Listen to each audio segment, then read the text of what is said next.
The original is all done with a small bottle of sepia brown ink.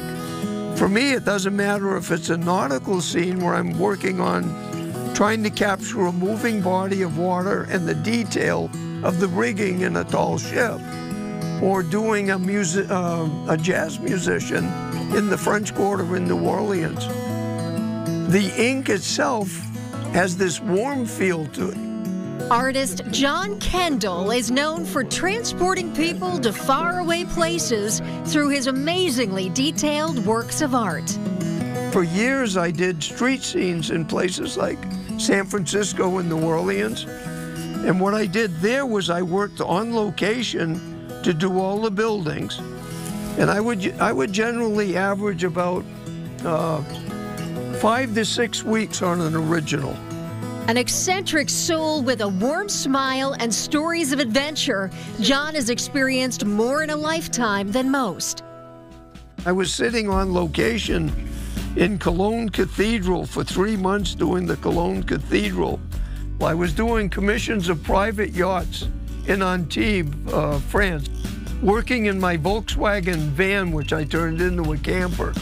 I became the Wizard Inks a lot, and now I get to carry a magic wand and make things disappear in a puff of smoke, and life is good.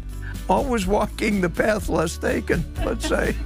Now, with roots firmly planted, you can see him enjoying Sunapee sunsets at his gallery in Georges Mills, his preferred mode of transportation parked alongside the building. I think my goal for years was to have my own home and my own gallery, which I now have. It's quiet. He said, "Boy, I'd love to come in and talk to you." And he also...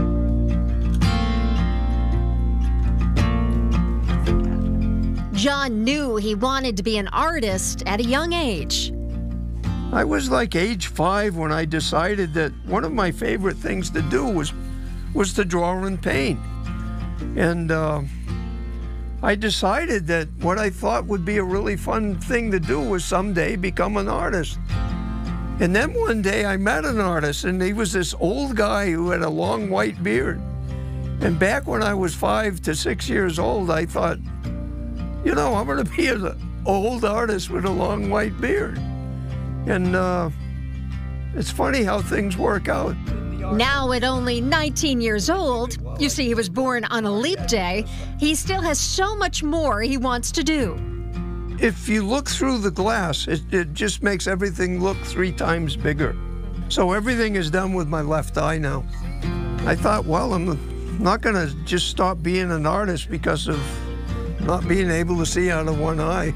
John has had 16 eye surgeries going back 25 years. Little by little, my right eye I couldn't focus through it. And I didn't know what the problem was with it. I mean, my left eye always seemed to be good, but if I was trying to do anything whatsoever that was detailed, it was almost like looking through frosted glass. Like nothing could come quite into focus. He credits Dr. Aaron Fogel and the team at Concord Eye Center for saving his sight and keeping his career as a working artist alive. We've known each other a long time. And then you've done my last 4 corneas, so. John is the ultimate comeback kid. He's you know, suffered some setbacks, but he really did well all along the way with multiple surgeries.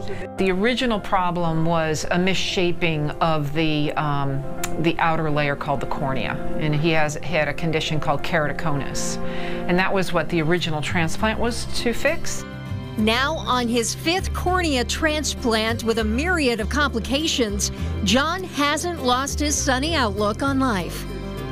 John's always been a take it as it comes. He's been very optimistic. He's had a good outlook going into surgeries. I think that makes a huge difference. You deal with the cards you're dealt. He's even installed a gallery of his art in the waiting room at Concord Eye to inspire other patients. I wanted to expose my work to other people that come in here on a regular basis with eye problems.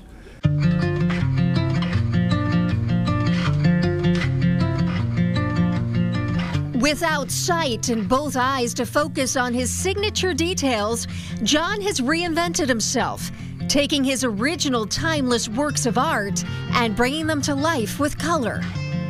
I'm referring to these now as mixed media, full color versions of my original work. So I lay it all out as a drawing based on my research photos. And then it's a series of ink washes like what I was just doing, from light to dark. And now I'm just adding the color and going right over my original idea for all the details already there. I just can't see well enough to do the detail anymore. Adding the color just gives it a whole different dimension, especially adding these interesting Maxfield Parrish-inspired skies. My career so far is just over a half century, and a half of that time has been looking through somebody else's donor cornea. I couldn't have done it without that. John is excited about his latest journey, his new line of sight, bringing work he did decades ago back to life in a fresh and exciting way.